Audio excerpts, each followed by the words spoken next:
patting, tapping, wrapping, and clapping the hands together. Helps to break up energy which is congested, makes the energy easier to flow in the meridian. Rubbing an area increases the energy flow in that area.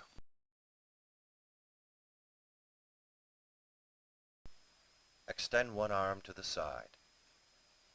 Beginning at the wrist, pat with your other hand up the inside of the arm, under the arm, up over the shoulder, down the arm to the back of the wrist.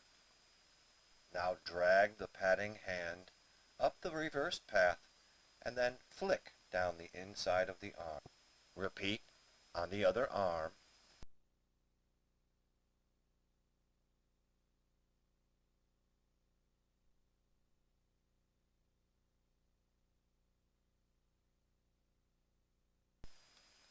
Repeat the patting and rubbing process for the legs.